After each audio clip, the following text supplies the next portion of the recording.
ميزانيه ال 300 جنيه في الاسبوع، فطار غدا عشاء. ادي المشتريات بتاعتي طول الاسبوع، وده منيو الاكلات طول الاسبوع ب 160 جنيه فقط، هتاكلوا 7 ايام. اهلا بيكم في قناه مامي ريم وكرمه. طلبتوا مني ميزانيه ال 300 جنيه في الاسبوع شامله فطار غدا عشاء. الميزانيه دي للطلبه المغتربين اللي قاعدين في سكن جامعي، ان يكون عندك طالب او طالبه جامعيه قاعده في سكن جامعي يعني مش عايشه معاكي، بيبقى ليها طبعا ميزانيه لوحدها غير ميزانيه البيت. فانا بحاول كده اقتصد شويه في الميزانيه معاكم، وفي نفس الوقت اديهم افكار تبقى سهله وسريعه كده ومنجزه عشان يعرفوا يمشوا يومهم. طبعا بيكون وراهم جامعه، وراهم مذاكره ودروس لو بياخدوا كورسات، وبيكونوا مسؤولين عن نفسهم غسيل واكل وشرب وكل الكلام ده، وبيكون سنهم صغير برضو شويه، مبيبقوش عارفين يتصرفوا قوي. فانا عملت الفيديو ده علشانكم، طلب مني كتير جدا فانا عملته لكم باقل سعر. يلا بينا نسمي الله ونشوف الميزانيه مع بعض. اول حاجه هي وجبه الفطور. وجبه الفطور هيكون ليكم 10 جنيه يوميا تفطروا بيها، يبقى 10 جنيه في 7 ايام هيساوي 70 جنيه. ووجبه العشاء برضو 10 جنيه في 7 ايام ب70 جنيه. انا هشرح لكم البندين دول في اخر الفيديو وهديكم كام فكره كده عنهم. تمام، نيجي للغدا دلوقتي. 70 و70 140، هيتبقى لي كام من ال 300 جنيه؟ هيتبقى لي 160 جنيه. يعني المطلوب ان احنا نعمل غدا 7 ايام ب 160 جنيه. ازاي؟ هقول لك. هتبداوا الميزانيه دي من اول يوم الجمعه. ليه؟ لان ما بيكونش فيه كليه، فهتنزلي تشتري الطلبات بتاعه الاسبوع كله، بحيث ان الحاجات تكون موجوده عندك طول الاسبوع، ما تحتاجوش غير هي حاجات بسيطه بس اللي ممكن تجيبوها بعد كده. تمام. هتجيبوا ايه طول الاسبوع؟ هتجيبوا كيلو بطاطس ب 15 جنيه، نص كيلو بصل ب 10 جنيه، البصل الابيض. البصل الاحمر العادي ب 40 جنيه، فطبعا احنا بنوفر، فهنشوف الحاجه الرخيصه ونجيبها. هنجيب نص بصل ابيض ب 10 جنيه. تمام. كيلو طماطم ب 8 جنيه. هنجيب كيسين ملح، 2 كيس ملح. كيسين ملح للاسبوع، ممكن كيس واحد يكفيكوا، بس هنحط 2 جنيه كده للملح. وهتجيب ب 10 جنيه فلفل اسود 10 جنيه. وهتجيبوا ازازه زيت ب 40 جنيه زيت. بيكون في ازايز زيت كده حوالي 550 او 600 مللي، دي بتكون سعرها ما بين ال 35 ل 40 جنيه، فانا هحط لكم ليها 40 جنيه. بتكون ازازه صغيره كده على قد استخدامكم، كمان ممكن يفيد منها للاسبوع اللي بعديه. فهنجيب ازازه زيت ب 40 جنيه. كيلو مكرونه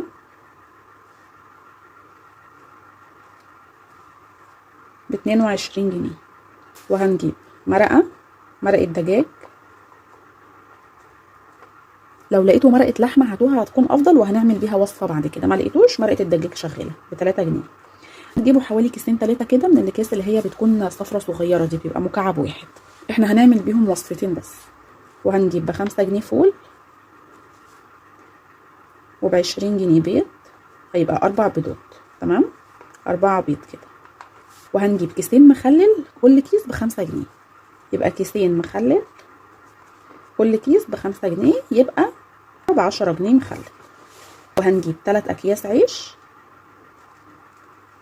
ب15 جنيه. هنجيب ب10 جنيه وتخليهم موجودين، وفي يوم هنعمل فيه حواوشي هنحتاج فيه ب5 جنيه عيش كده يكون طازه، فانتوا هاتوا ب10 جنيه بس، واخر يوم لما تيجوا تعملوا الحواوشي هاتوا ب5 التانية. بس انا حسبته لكم كده عشان تعرفوا ايه السعر في النهايه هيكون كام. تمام. دي المشتريات بتاعتي طول الاسبوع. يلا بقى نشوف منيو بتاع اكلات طول الاسبوع. اكيد كل الطلبه بيكونوا راجعين من الكليه تعبانين وما بيبقوش قادرين يقفوا يعملوا اكل، ممكن ياكلوا حاجه سريعه ممكن كده. فالمنيو ده اقتصادي جدا. اولا اقتصادي، ثانيا مش هتقفوا كل يوم تعملوا اكل. طبعا بتكونوا راجعين تعبانين من الجامعه، ووراكم مذاكره، لو وراكم كورسات، لو وراكم غسيل طبعا. وكمان بيت المغتربين نفسه ما بيكونش فيه امكانيات كتيره، يعني اي حاجه تعملوها فيه بتكون صعبه شويه. فان شاء الله نحاول نسهل الدنيا كده، وفي كام اكله كده بس هنخليها اليومين، بحيث ان هي توفير في الفلوس وفي نفس الوقت توفير في الوقت والمجهود. اول يوم وتاني يوم هنعمل مكرونه بالصلصه زائد ب5 جنيه مخلل. احنا جبنا كيسين مخلل، في اليومين دول هناكل المكرونه بالصلصه وجنبيها مخلل. ثالث يوم احنا جايبين هنا كيلو البطاطس. عايزين تاكلوا البطاطس محمره وتحطوها في سندوتشات، تمام. عايزين تسلقوا البطاطس وتاكلوها مهروسه، برضو تمام. يبقى هنا بطاطس مسلوقه او محمره، هتكون هي بطاطسايه او بطاطستين وسط كده بس على الغدا، وهيتبقى معاكم بطاطس ثانيه زائد احنا جايبين هنا 4 بيضات، هتاخدوا بيضايه تعملوها اومليت، يبقى كده تالت يوم بطاطس مسلوقه او محمره زي البيض،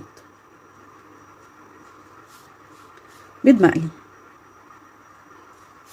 المنيو ده لفرد واحد، فاحنا جايبين كيلو مكرونه. اول يوم هنعمل نص كيلو، فنص كيلو المكرونه اليومين هيكون كافي جدا ليه.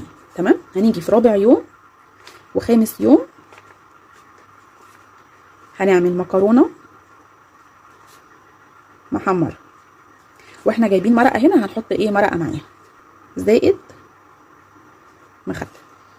المنيو ده اقتصادي على قد ما نقدر، يعني 160 جنيه بس هتخديكوا اسبوع، فطبيعي ان الاكلات هتكون اقتصاديه شويه. طب انتوا لو مش حابين تكرروا المكرونه، لان هنا كان في مكرونه بالصلصه، لو مش حابين تكرروها هيبقى نص كيلو المكرونه ده ب 11 جنيه زائد المخلل ب 5 جنيه، هيبقى تكلفته 16 جنيه، هتبقى 16 جنيه غدا لليومين. طيب انتوا لو مش حابين تاكلوا المكرونه المحمره دي، ممكن تجيبوا كيس اندومي، كيس الاندومي الكبير ب 8 جنيه، فيبقى رابع وخامس يوم هتاكلوا اندومي، يبقى 16 جنيه هتجيبي كيسين اندومي، واحد لرابع يوم وواحد لخامس يوم. تمام كده. لو مش بتحبوا الاندومي او مش هتاكلوها، ممكن تجيبوا بقى مكرونه محمره زائد مخلل بياكل الاكل.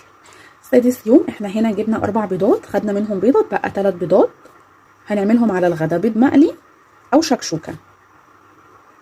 شكشوكه بتجيبي بصلايه وتجيبي طماطمايه وتشوحيهم كده مع بعض في الطاسه، وبعدين تنزلي عليهم بالبيض، الكميه بتزيد شويه وفي نفس الوقت بيبقى طعمها حلو وتغيير لو مش حابين تاكلوا بيض مقلي او شكشوكه.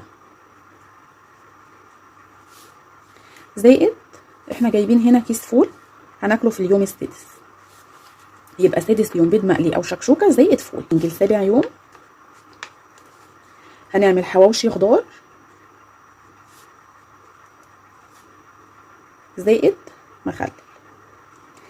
احنا جايبين هنا مرقه هنستخدم واحده مع المكرونه المحمره والتانيه هنستخدمها مع الحواوشي. لو جايبين مرقه لحمه هتكون افضل طبعا في الحواوشي. طيب الحواوشي خضار ده بيتعمل ازاي؟ احنا طبعا مش جايبين لحمه هنا، احنا عاملين غدا ب 160 جنيه ل7 ايام، فاكيد مش هيكون فيها لحوم، هو غدا اقتصادي شويه مراعاه لظروف الناس. انا حاطه لكم هنا ب 15 جنيه عيش 3 اكياس، فهتخلي كيس هتجيبي 10 رغيفه تخليهم في الثلاجه، وهيتبقى معاكي 5 جنيه تجيبي بيها العيش يكون طازه في يوم الحواوشي ده. ليه؟ عشان يتفتح معاكي بكل سهوله. او لو موجود عيش عندك ومش عايزه تشتري، ممكن تقمري العيش بعد كده تفتحيه، هتعرفي تفتحيه بعد ما يتقمر.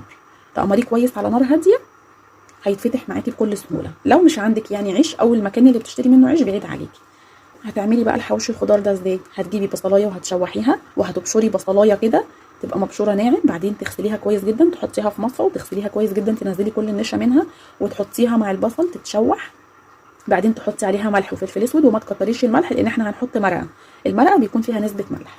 هتشوحيهم مع بعض كده، وبعدين هتجيبي الرغيف تفتحيه وتحشيه بالخضار بتاعك. لو مش حابه تحطي بطاطس ما تحطيش، ممكن تحطي بصل بس وهيبقى طعمه حلو والله ما تقلقيش. وبعدين تحشي الرغيف، لو عايزه تحطيه في الفرن تمام، لو الفرن عندكم مش شغال لان السكن بيكون فيه حاجات كده يعني على القد وحاجات بسيطه، فهتجيبي الطاسه وتحطي فيها معلقه زيت وتحطي فيها الحواوشي، اول ما يتحمص كده ويقرمش من تحت هتقلبيها على الناحيه الثانيه برده ياخد لون كده ويبقى مقرمش كده معاكي وكريسبي كده، هيكون جاهز.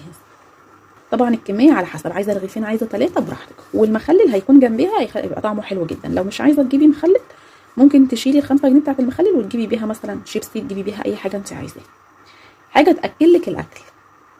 يعني المخلل ده دايما كده بيكون اللي هو ايه بيبلع معاكي في الاكل او يفتح نفسك على الاكل. تمام كده انا اكون عملت معاكم منيو الغدا ب 160 جنيه بس في الاسبوع 7 ايام. تمام. نيجي بقى للفطار والعشاء. الفطار والعشاء معاكي كل يوم 20 جنيه للفطار والعشاء. طيب انت وانت نازله الصبح ممكن تجيبي لك سندوتشين تفطري بيهم من على اي عربيه فول، طبعا قدام الجامعات بيكون في عربيات فول كتير جدا، فانت ممكن تجيبي لك سندوتشين فول تفطري بيهم ب10 جنيه. والعشاء بالليل ممكن تجيبي فطيره، ممكن تجيبي ب5 جنيه عيش فينو، ب5 جنيه ثانيه تجيبي كيس فول او طعميه، تجيبي هيكون مثلا حوالي 4 أو 5 طعميات كده تعملي لهم سندوتشات وتتعشي بيهم. ممكن تمشيها باليوم وممكن تمشيها بالاسبوع، يعني لو حسبتيها الفطار والعشاء ب 140 جنيه في الاسبوع، فممكن تعملي ايه علبه جبنه دومتي ب 30 جنيه بتكون نص كيلو، دي هتكفيكي الاسبوع كله فطار عشاء. تمام. وتجيبي جنبيها بقى عايزه تجيبي لانشون، عايزه تجيبي حلاوه، عايزه تجيبي اي حاجه تمام، ولكن تخلي معاكي كل يوم حوالي 6 جنيه تجيبي بيهم عيش فينو، يبقى 3 رغيفه الصبح و3 رغيفه بالليل. او ممكن لو عايزه توفري تجيبي عيش بلدي وتعملي بيه سندوتشات عادي جدا. ممكن تجيبي جبنه، تجيبي جنبيها حلاوه، تجيبي جنبيها لانشون. طبعا اللانشون ممكن يخلص معاكي في يومين بس اهو تغيير شويه. والجبنه معاكي هتكون اساسيه. ممكن تجيبي فول، ممكن تجيبي عجينه طعميه، يعني على حسب. عايزه تمشيها بالاسبوع هيكون افضل، هتجيبي حاجات وتحطيها في التلاجة بدل ما كل يوم تنزلي تشتري حاجه. وبس كده اكون خلصت معاكم حلقه النهارده. يا رب تكونوا استفدتوا من الفيديو. لو استفدتوا ما تنسوش لايك وشير وسبسكرايب لقناه مامي ريم وكارما على اليوتيوب عشان يوصل لكم اي فيديو جديد بنزله وتشوفوه قبل اي حد. كمان انا عامله وصفات طبخ كتير جدا ووصفات اقتصاديه، وصفات سهله وسريعه ومش تاخد منكم وقت خالص. كمان عامله حلويات. ادخلوا كده على اليوتيوب اكتبوا مامي ريم وكارما وخدوا لفه كده في القناه ان شاء الله هتعجبكم. السلام عليكم.